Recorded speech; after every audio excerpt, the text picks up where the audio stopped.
Hey, this is Don Thornton. This is the third installment of my new YouTube channel, Don the Short Sale Guy Reminisces. And just a quick introduction, as I always say, before I do a video.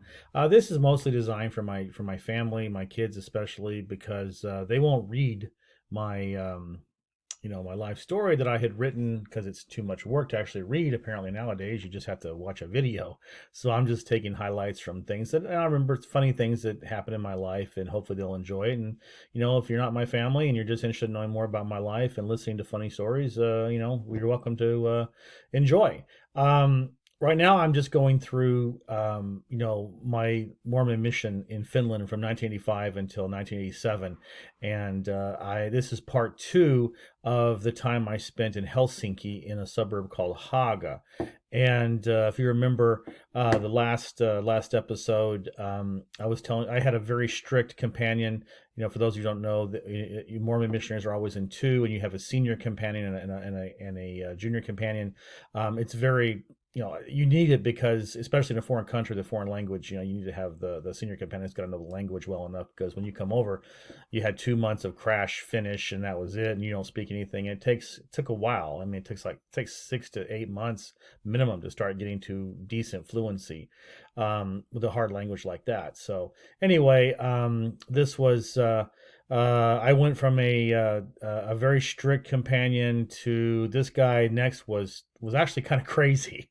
Um, his name was Benson, and coming from this guy that was so strict and so anal and just getting out there and doing stuff, this guy was a trip because he was exact opposite. Um, he was actually very lazy, but he was the worst combination. You get self-righteous people who are kind of lazy, and so they try to pin their laziness on you and blame you for stuff when actually they're the ones that are being kind of lazy butts. But anyway, this guy was it started off okay. I was only with him for a month, just so you know. But we started off okay, like we did normally. We would go tracting, and for those of you who don't know what that means, that's just basically going door to door.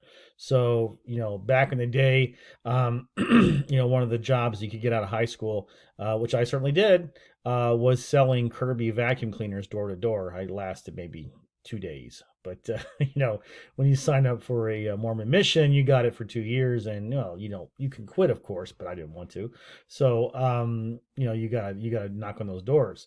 So I was a real language guy, and I really wanted to learn the language well. I discovered when I went to Finland, I loved learning languages. And so I always had a little pad of paper, a little notepad right here. And I had written on the one side, I would have English, and the second side, I would have Finnish. And so when I was on public transport, if we were waiting for a bus or something, or if I had a spare 2 or 3 minutes, I would just always have this in my hand. I would just review my vocabulary, because there's no magic bullet about how to learn a foreign language. You just have to just learn like 5 to 7,000 words and practice them, because that's the only way it sticks in your head. So anyway, one day he decided that he just didn't want me to have my notebook with me as we were going door to door, because like here was it, we go to a door, we knock on it, and we wait.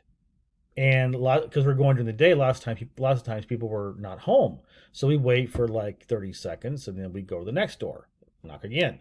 Well, so I'm sitting there, he's knocking, and so I figured I'd just have my thing here, and I would just do something useful while I was waiting. Well, one day he had a conniption fit about it and accused me of not wanting to listen to the Spirit of the Lord, because I was focused on my vocabulary and not on trying to. I guess what he was trying to say was that if I was in tune with the Spirit, that I could, know if somebody was home or not, maybe. Or I don't know what he was trying to say, but it was cuckoo.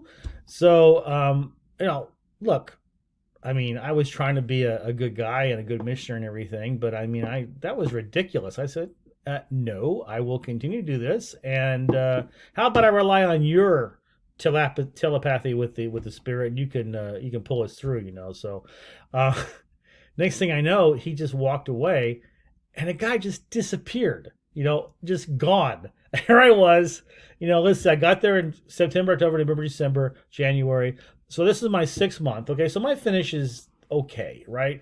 Now it's not like Finland, Helsinki is not like it was. Is not now not like it was back then. Back then you didn't have many Finns who spoke English. Now everybody speaks it, but back then no. No, you need to speak Finnish. So there I was thinking, okay, what am I doing here? You know, this guy's just abandoned me. And if so, you know, as a Mormon missionary, you never abandon your companion. I mean, you got to be together the entire time. So that was a big deal. So I just, you know, okay. So I looked for him. He wasn't there. So you know, I went to the mission office in downtown Helsinki and said, oh, by the way, I don't know where my companion is. And that was a big deal. So the mission president called us on, you know, called us in his office on the carpet, you know, and he's like, "What's going on here? Why are you doing this kind of stuff or whatever?" And then, you know, he went through his whole big deal again, whole spiel about, you know, you got to be in tune with the spirit, all, and he couldn't take it anymore. I was being rebellious. I had a rebellious heart, you know, and blah blah blah blah blah. So anyway, the president said, well, you know, asked me to not be so blatant about my vocabulary learning. I said, fine, whatever, you know. So anyway, we went back to the apartment, and, you know, he apologized and just said, look, I'm getting ready to leave. I'm all stressed out. I don't know what to do. So I'm just not going to do any work very much the next 2 or 3 weeks. And if that's okay with you. And I said, whatever, man, do what you got to do, you know, because I knew that in a couple of months I would become the senior companion eventually. And so I said, whatever, man, you know, let's do it. So anyway, then all of a sudden he became a nice guy. And the reason I have the risk up here is because there was another companionship in the same district, which is on the west side of Finland, or excuse me, Helsinki. So we decided one day that we were going to have a party, which of course is against the rules.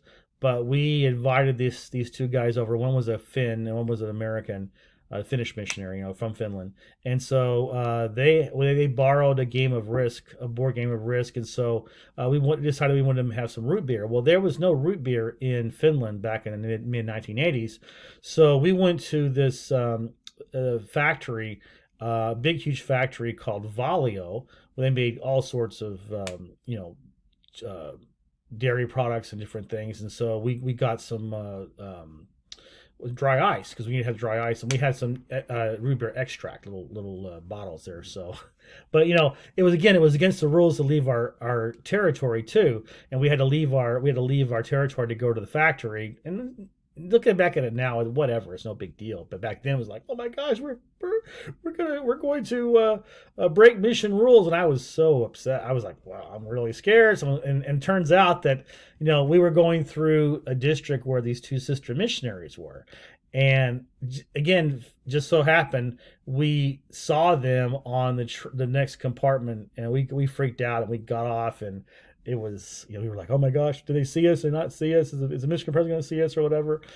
Anyway, luckily they didn't see us, but we got our dry ice. We went back to the apartment. They came over and we played. We had an all night game of Risk, and I will tell you that you know, America did not comport itself very well with the game of Risk. We got our asses kicked by the Finn, which is, you know, very ironic considering at that time Finland was very passive. It was had a very friendly relationship with the Soviet Union back then, when it was still the Cold War.